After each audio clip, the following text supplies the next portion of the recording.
ಸ್ನೇಹಿತರೆ, ನಮಸ್ಕಾರ. ನಮ್ಮಲ್ಲಿ ಒಂದು ಗಾದೆ ಮಾತಿದೆ. ಅದೇನು ಅಂತ ಹೇಳಿದ್ರೆ, ಸಹವಾಸ ದೋಷದಿಂದ ಸನ್ಯಾಸಿ ಕೆಟ್ಟ ಅಂತೇಳಿ.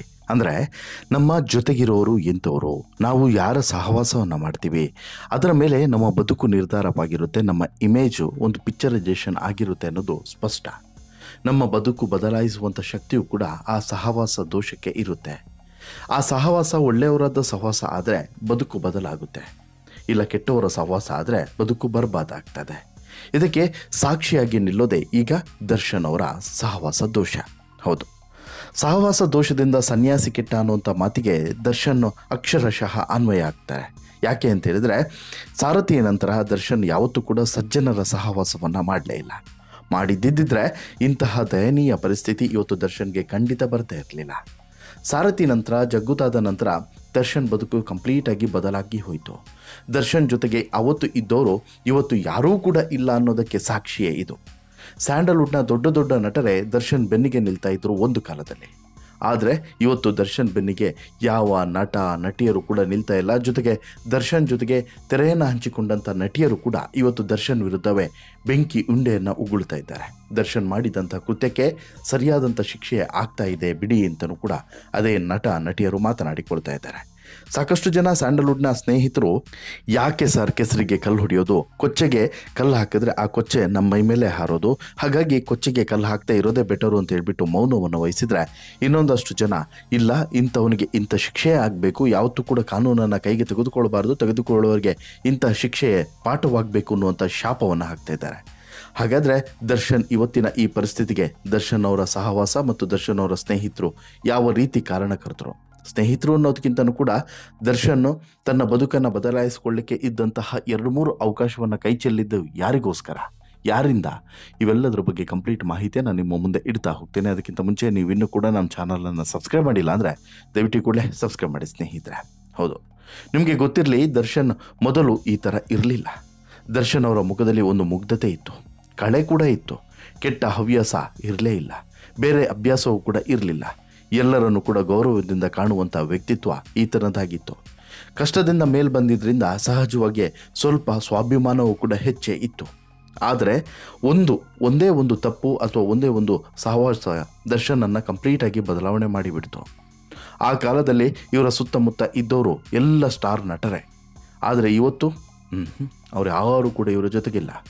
ಇದರ ಜೊತೆಗೆ ಅವತ್ತು ದರ್ಶನ್ ಸುತ್ತಮುತ್ತ ಇರ್ತಿದ್ದವರೆಲ್ಲರೂ ಕೂಡ ದರ್ಶನ್ ಒಳಿತನ್ನು ಬಯಸ್ತಾ ಇದ್ದವರು. ದರ್ಶನ್ ಯಾವುದಾದ್ರೂ ತಪ್ಪು ಕೆಲಸವನ್ನು ಮಾಡಿದರೆ, ಇಲ್ಲ ದರ್ಶನ್ ಈ ಕೆಲಸವನ್ನು ಮಾಡಬೇಡಿ, ಇದು ನಿಮಗೆ ಸರಿ ಹೋಗಲ್ಲ ಅಂತಲೇ ಹೇಳ್ತಾ ಇದ್ರು. ಜೊತೆಗೆ ತಪ್ಪು ಮಾಡಿದಾಗ ತಿತ್ತಾ ಇದ್ರು, ಸರಿ ಮಾಡಿದಾಗ ಬೆನ್ನಿಗೆ ನಿಲ್ತಾ ಇದ್ರು.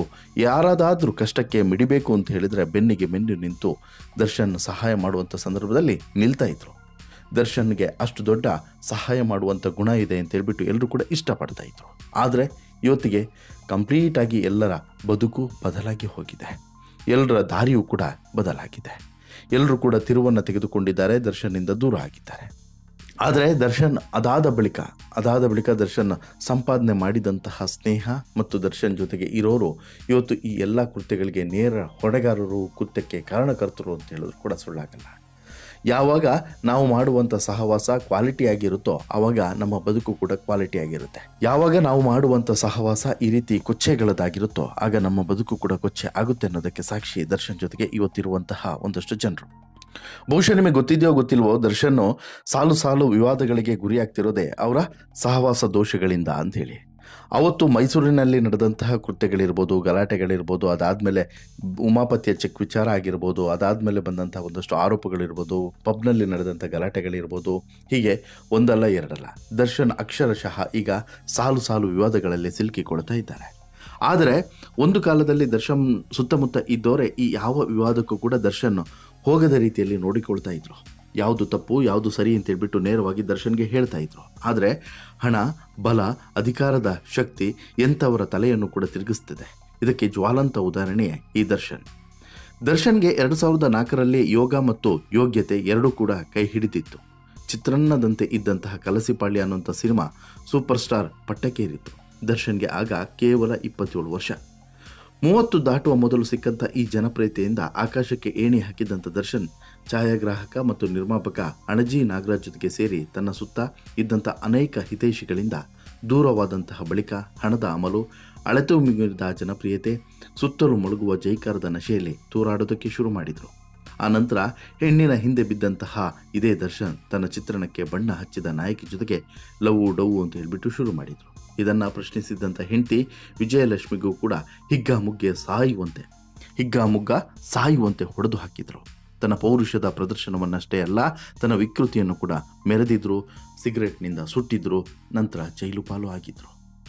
ಜೈಲಿನಿಂದ ಹೊರಬಂದ ನಂತರ ದರ್ಶನ್ ಕಂಪ್ಲೀಟ್ ಆಗಿ ಬದಲಾಗ್ತಾರೆ. ಮುಂಚೆ ಇದ್ದಾಗೆ ಇನ್ನು ಮುಂದೆ ಇರೋದಿಲ್ಲ ಅಂತ ಹೇಳ್ಬಿಟ್ಟು ಎಲ್ಲರೂ ಕೂಡ ಭಾವಿಸಿದ್ರು. ಕಾರಣ ಜೈಲಿಗೆ ಹೋಗಿ ಬಂದಲ್ಲಪ್ಪ ಗುರು ಅಂತೇಳಿ. ಆದರೆ ಅದಾದಮೇಲೆ ಆಗಿದ್ದೇ ಬೇರೆ. ಜೈಲಿಂದ ಹೊರಗಡೆ ಬಂದ ನಂತರ ದರ್ಶನ್ಗೆ ಭವ್ಯ ಸ್ವಾಗತ ಸಿಕ್ತು. ಸಾರಥಿ ಸಿನಿಮಾ ಇತಿಹಾಸ ಬರೆಯಿತು.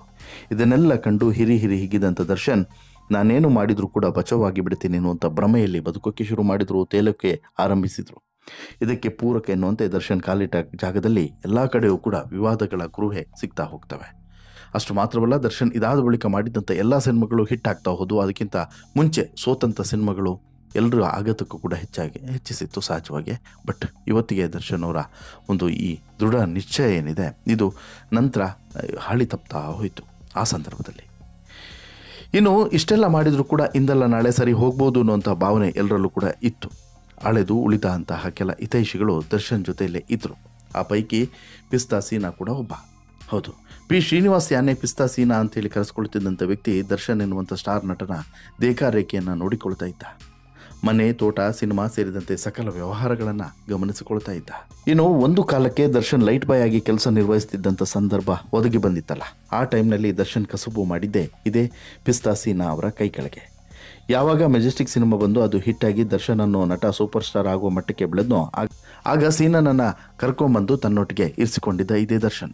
ಅಲ್ಲಿಂದ ಹೋದಲ್ಲಿ ಬಂದಲ್ಲಿ ದರ್ಶನ್ ಜೊತೆಗೆ ಇರ್ತಿದ್ದ. ಅವರ ಮನೆ ಬಳಿ ಹೋದ ಅಭಿಮಾನಿಗಳನ್ನು ಸಂಭಾಳಿಸ್ತಿದ್ದ, ವ್ಯವಹಾರಗಳನ್ನು ನೋಡಿಕೊಳ್ತಿದ್ದ. ಸಾರಥಿ ಸಿನಿಮಾದಿಂದ ಕಾರ್ಯಾರಂಭ ಮಾಡಿದಂಥ ತೂಗುದೀಪ ಯೂನಿಟ್ಗೆ ಮುಖ್ಯಸ್ಥರಾಗಿದ್ದ ಇದೇ ಪಿಸ್ತಾ ಸೀನಾ. ಅನೇಕ ಸಲ ದರ್ಶನ್ ಅನಾಹುತಗಳಿಂದ ಪಾರು ಮಾಡಿದ್ದರೂ ಕೂಡ ಇದೇ ದರ್ಶನ್. ಆದರೆ ಇವರ ಮೇಲೆ ಅದ್ಯಾರು ಫಿಟ್ಟಿಂಗ್ ಇಟ್ಟರೋ ಗೊತ್ತಿಲ್ಲ, ವರ್ಷಾನುವರ್ಷ ತನ್ನನ್ನು ಸಂಭಾಳಿಸಿದವರು, ನೋಡಿಕೊಂಡವರು ಎನ್ನುವುದನ್ನು ಮರೆತು ಪಿಸ್ತಾ ಸೀನಾ ಅವರನ್ನು ಮನೆಯಿಂದ ಆಚೆ ಕಳಿಸಿದ ದರ್ಶನ್. ಇದಾದ ಬಳಿಕ ಇದೆಲ್ಲದರ ನಡುವೆ ದರ್ಶನ್ ಸುದೀಪ್ ಸಾಂಗತ್ಯ ಸಿಕ್ಕಿತ್ತು.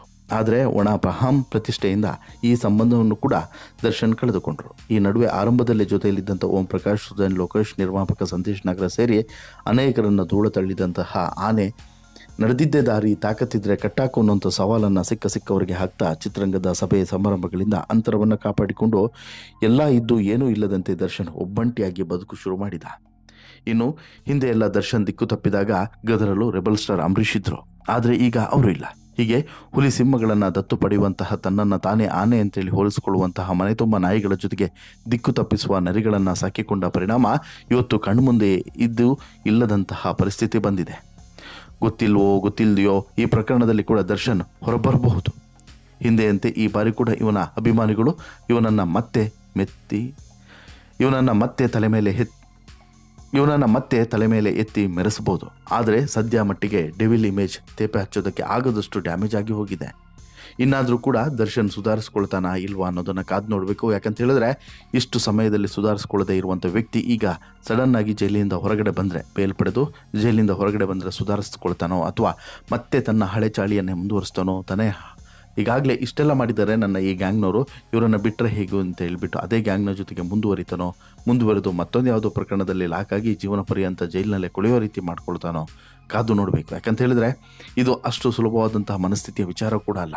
ತುಂಬ ಸ್ಟ್ರಾಂಗ್ ಆದಂಥ ಮನಸ್ಥಿತಿ ಬೇಕು ದರ್ಶನ್ ಈ ರೀತಿ ಕಂಟಿನ್ಯೂ ಆಗೋದಕ್ಕೆ. ಬಟ್ ಅದು ಸಾಧ್ಯನಾ ಗೊತ್ತಿಲ್ಲ. ಯಾಕಂತ ಹೇಳಿದ್ರೆ ಸಾಲು ಹೊಡೆತಗಳನ್ನು ತಿಂದಿರುವಂಥ ದರ್ಶನ್ ಈಗಲಾದರೂ ಬದಲಾಗದೇ ಇದ್ದರೆ ದರ್ಶನ್ಗೆ ಮುಂದಿನ ದಿನಗಳು ಅಂದುಕೊಂಡಷ್ಟು ಈಸಿ ಇಲ್ಲ ಅನ್ನೋದು ಮಾತ್ರ ವಾಸ್ತವ. ನಿಮಗೇನು ಅನಿಸುತ್ತೆ ಸ್ನೇಹಿತರೆ? ಇಲ್ಲಿ ಸಹವಾಸ ದೋಷದಿಂದ ದರ್ಶನ್ ಕೆಟ್ಟ ಅಂತೇಳಿ ನಿಮಗೂ ಕೂಡ ಅನಿಸುತ್ತಾ? ನಿಮ್ಮ ಅಭಿಪ್ರಾಯ ಏನು? ದಯವಿಟ್ಟು ಕಮೆಂಟ್ ಮಾಡಿ ತಿಳಿಸಿ. ಜೊತೆಗೆ ಈ ಸ್ಟೋರಿ ಇಷ್ಟ ಆಯಿತು ಅಂತ ಹೇಳಿದ್ರೆ ಲೈಕ್ ಮಾಡಿ, ಶೇರ್ ಮಾಡಿ, ಚಾನಲ್ಗೆ ಸಬ್ಸ್ಕ್ರೈಬ್ ಆಗೋದನ್ನು ಮರಿಬೇಡಿ. ಧನ್ಯವಾದ.